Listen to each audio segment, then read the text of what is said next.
And coming up next, it's a UFC welterweight division matchup.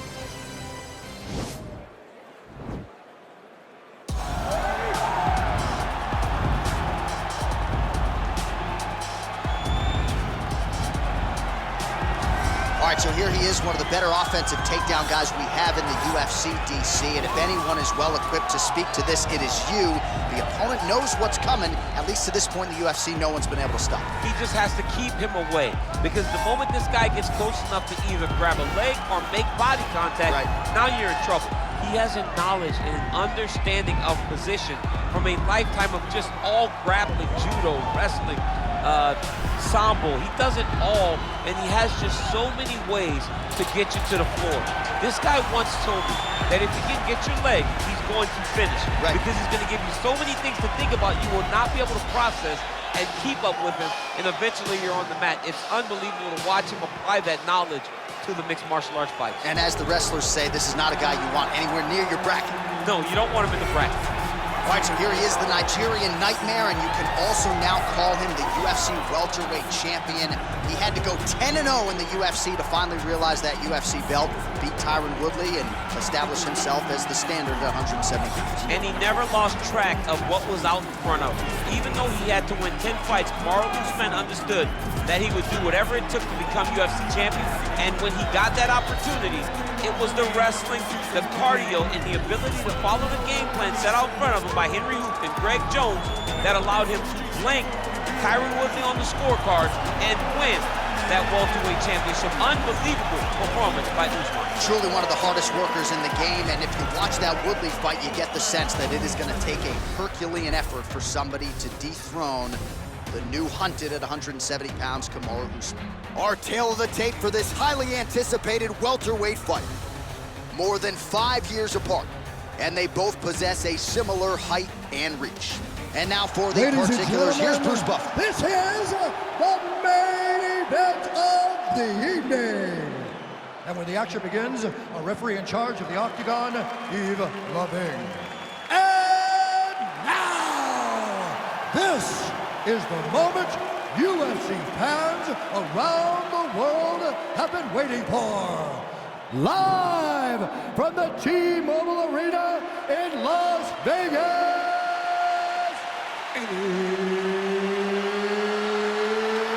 it's time!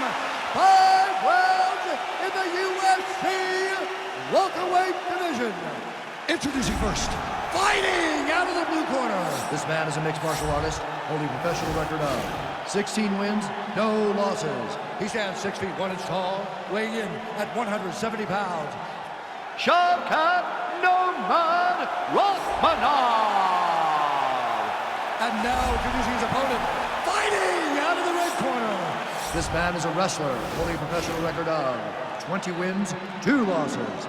He stands 6 feet tall, weighing in at 170 pounds, fighting out of Boca Raton, Florida.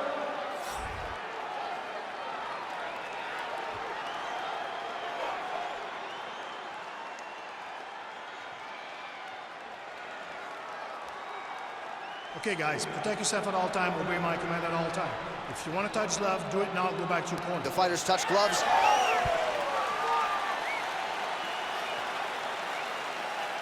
You ready?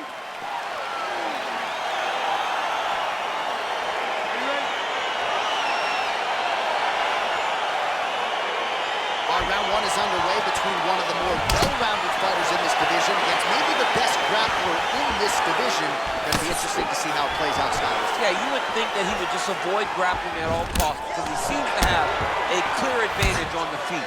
But we've seen guys fight with their egos before. Let's see how he approaches this matchup.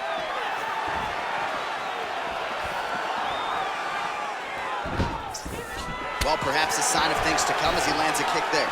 Nice kick landed by the gentleman. All right, he'll engage in a single collar tie.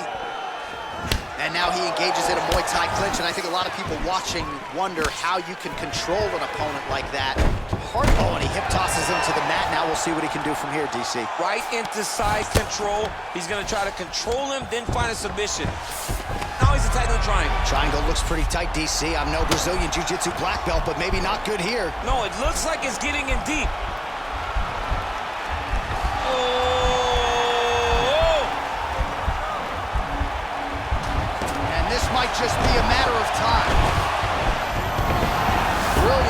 Russian defense there. All right, right into side control here, DC. Biggest difference between half guard and side control? Well, side control to me feels like a little bit less control because now my legs aren't really doing anything anymore. Now I'm controlling you with my upper body.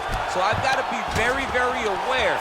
It's still advantageous, but it just seems a little more free-flowing. Now trying to hip escape. He's just trying to move out of this position off the bottom.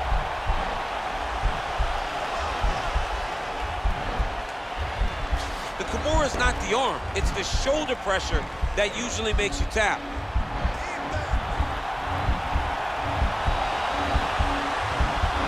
He might get a finish here. And he's out. Strong bottom work here, staying busy. Man, isn't it fun to watch this dude work on the mat? He's unbelievable how fluid he is in his motions on the mat. Beautiful movement, hip work on the ground here, just outstanding with the transition. He is not staying in one place on the ground, and that's very important. Usman's back in full mount. Working off of his back here, looks like he may try to hip escape. Now trying to isolate an arm. Yeah, he's trying to go to a Kimura lock. Right here, he'll either try to get the submission or use the sweep. The Kimura is not the arm, it's the shoulder pressure that usually makes you tap.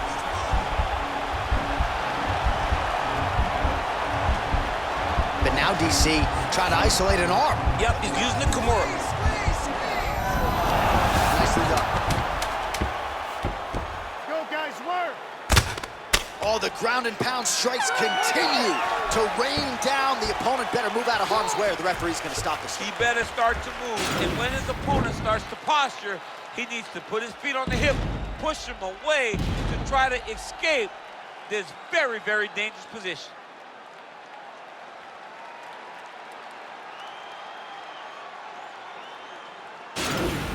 Talking about right there. He can't handle your strike.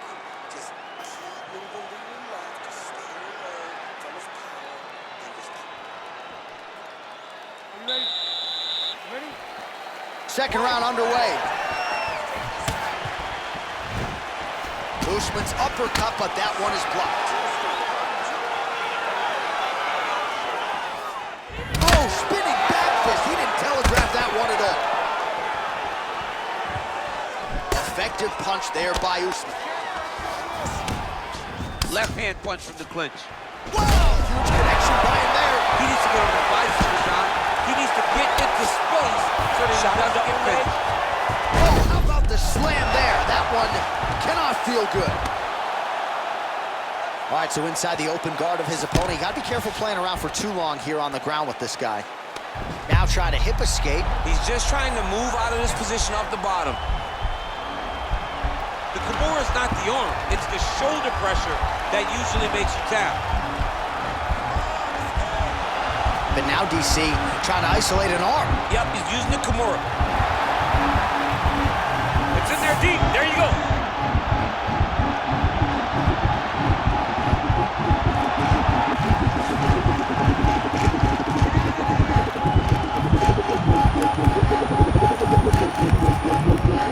Oh, and there's the tap.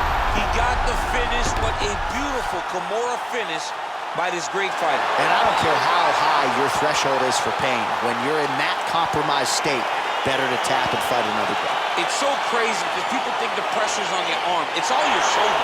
When somebody has a really good Kimura, it feels like they're going to break your shoulder.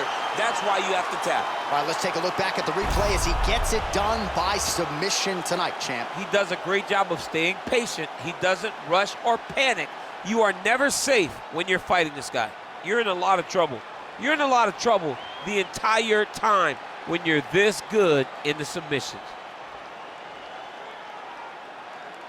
So there he is, your winner by submission. That is a finish they will likely be talking about for some time. Big win, major statement made to the rest of this division. Ladies and gentlemen, referee Yves Levine has called a stop to this contest at 2 minutes, 6 seconds of round number 2. Declaring the winner by tap out, Shavkat Rakhmonov. Well, what an incredible incredible result here tonight. As you see the winner there celebrating his victory by way of submission, and they put so much stock into finishing this fight. They felt like to really spin his career forward, they needed to not just win, but get the finish, and they certainly got it tonight. They got the finish. He's such a terrific grappler. Every time he is on his back, he looks for submissions over and over again. Eventually, he found one tonight and got the desired result.